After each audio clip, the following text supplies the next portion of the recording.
Hola, muy buenos días para todos. Mi nombre es Camila Cepeda. El día de hoy estaré desarrollando el tema número 18 referente a la forma de los actos.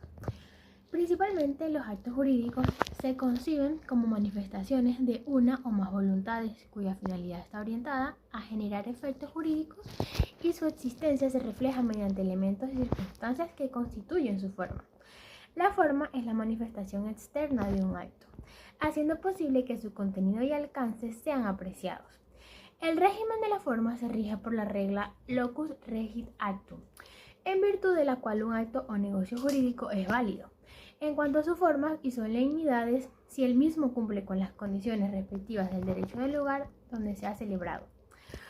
Según Roca, la forma se opone a fondo o sustancia. Desde esta perspectiva, la forma es fungible, pues una misma relación sustantiva puede ser celebrada de diversas formas. La forma de un acto jurídico comprende todas las circunstancias que lo revisten de exterioridad, de modo que en los actos jurídicos una misma relación jurídica puede formalizarse de diferentes formas.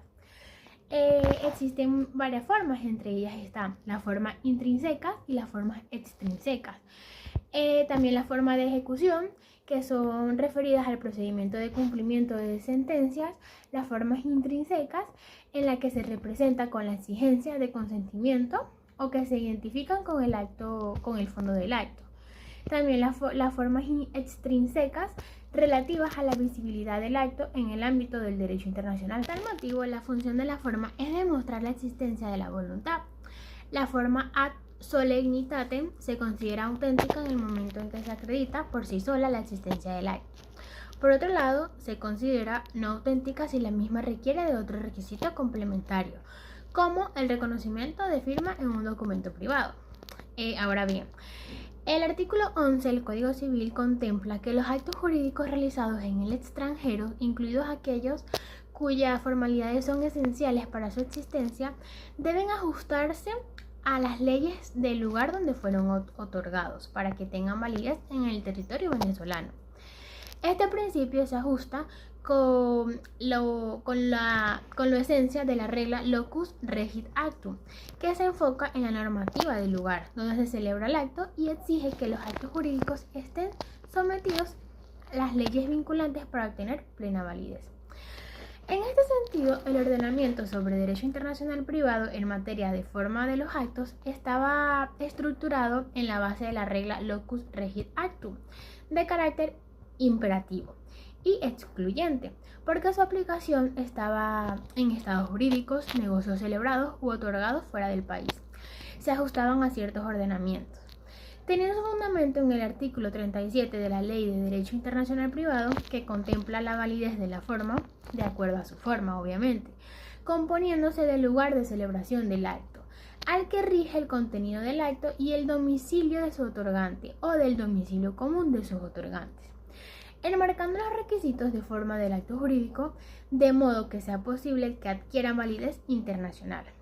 La norma acepta estas tres condiciones, sin embargo, la norma del Código Civil determina en su artículo 11 que si la ley venezolana requiere de instrumento público o privado como respaldo para los actos jurídicos, este requisito deberá cumplirse sin excepción, por lo que la Ley de Derecho Internacional Privado generó la derogación parcial del artículo 11 del Código Civil, ya que a partir de su entrada en vigencia, la forma de los actos está sometida por lo dispuesto en su artículo 37, y que no se muestra el requerimiento para la validez del acto jurídico, de la exigencia de instrumento público o privado para su prueba, siendo que esta disposición solo aplica en ciertos actos específicos. Ahora bien, la regla locus regit actum encuentra su basamento en el principio de que las partes al celebrar un contrato tienen mayor facilidad para verificar y cumplir con la normativa del territorio en el que se ubica. Por esta razón, su aplicación es opcional para las partes. No obstante, tanto la doctrina como la jurisprudencia aceptan esta facultad con ciertas restricciones. En general, la elección de la ley aplicable a la forma contractual se limita a tres opciones: la ley local, la ley que regula el contenido del contrato o la ley personal común de las partes. El derecho que determina la forma de un negocio jurídico está relacionado al derecho que rige su contenido y la aplicación de las reglas de forma responde al principio locus regit actum. En casos donde la forma utilizada no se ajusta a la requerida por la normativa, la solución debe ser determinada conforme a la ley que regule el fondo del contrato. El principio locus regit actum regula la validez formal de los actos jurídicos, plasmando que su cumplimiento está sometido a la normativa del lugar donde se celebra. Esta regla se manifiesta en razón de conservar las prácticas derivadas de la necesidad de facilitar la seguridad jurídica en negocios internacionales. Desde el siglo XIII hasta mediados del siglo XVIII, la regla locus regit actum se desarrolló como respuesta a los conflictos jurisdiccionales generados por la movilidad del comercio, la migración causada por guerras y la movilidad de estudiantes entre universidades con estatutos locales distintos. Según Arguas, en sociedades donde el derecho común era el romano y coexistían disposiciones canónicas, surgió la incertidumbre sobre qué ley aplicar en materia de forma jurídica, si la del lugar del acto, la del domicilio del autor o la correspondiente a la ubicación de los bienes involucrados.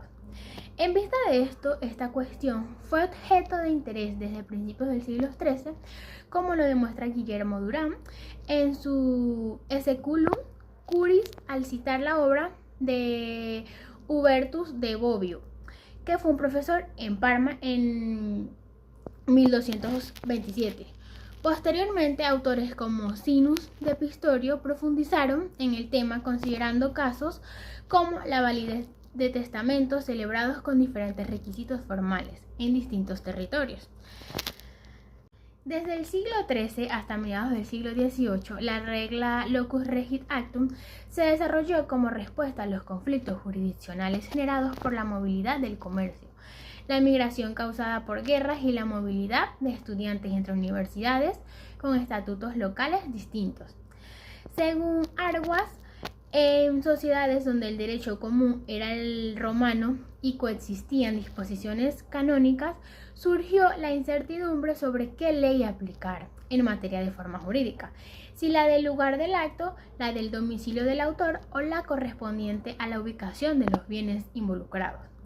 En vista de esto, esta cuestión fue objeto de interés desde principios del siglo XIII, como lo demuestra Guillermo Durán en su Speculum Curis al citar la obra de Hubertus de Bobbio, que fue un profesor en Parma en 1227.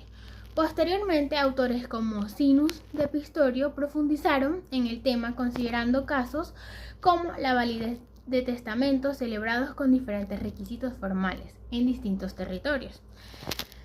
La máxima locus regit actum, que establecía la preeminencia de la ley del lugar de celebración en cuanto a las formas jurídicas, esta regla adquirió cierta estabilidad a partir del siglo XIII. No obstante, sufrió periodos que oscilaban entre la aceptación y rechazo. Su evolución reflejó las fluctuaciones de esa rama del derecho. Finalmente, en el siglo XVIII, una sentencia del Parlamento de París le dio su configuración definitiva. Desde entonces, con algunas variantes, fue adoptada por los cuerpos de leyes civiles y comerciales. Ahora bien, la prueba de los actos.